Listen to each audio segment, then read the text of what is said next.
কালীগঞ্জ আসনের সকল স্তরের এমপি এবং সাধারণ মানুষ বিভিন্ন গ্রামগঞ্জ থেকে আজকে আপনারা যারা এখানে সমবেত হয়েছেন, আমি আমার ব্যক্তিগত পক্ষ থেকে আপনাদেরকে সংগ্রামী সালাম ও শুভেচ্ছা জানাচ্ছি। আসসালামু আলাইকুম ওয়া রাহমাতুল্লাহ।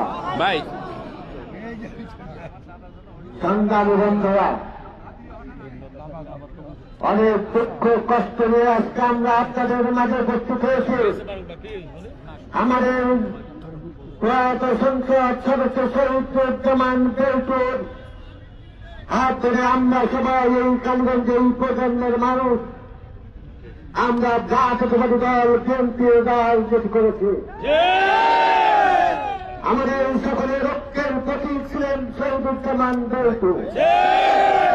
আমরা আজকে প্রয়াত সংসদ সদস্য সহধর্মিনী ঝিনাইদহ জেলা বিএনপির সংগ্রামী উপদেষ্টা আমাদের কালীগঞ্জবাসীর সকলের রহিবাবু জনাবা মুর্শিদা জামান পপি আমাদের মাঝে উপস্থিত হয়েছে।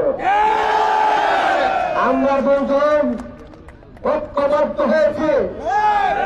আমরা বাইরে যদি কেউ থেকে থাকেন আপনাদেরকে অনুরোধ করব, আসুন কালীগঞ্জ বিএনপিকে বাঁচাতে হলে কালীগঞ্জ বিএনপিকে 2000 বছরের বর্গা না দিয়ে কালীগঞ্জের মানুষের জন্য আমরা দুইজন ঐক্যবদ্ধ হয়েছি। দীর্ঘ আন্দোলন সংগ্রামের মধ্য দিয়ে মুর্শিদা জামান পরিবার, আমি আপনার সাইফুল ইসলাম ফিরোজ, আপনারা সকলে মিলে এখানে ছিলেন। হয়তো আমরা বিভিন্ন প্ল্যাটফর্মে গিয়ে একটি বড় দলের নমিনেশনের জন্য আমরা চেষ্টা করেছিলাম। আমরা নমিনেশনের জন্য চেষ্টা করেছিলাম দলে গণতান্ত্রিক প্রতিযোগিতা থাকবে। আমাদের সাথে আপনারা দেখেছেন মুর্শিদা জামান পপির সাথে আমাদের কোন ঐক্য বিনষ্ট হয় নাই। আমরা আগে ঐক্যবদ্ধ ছিলাম।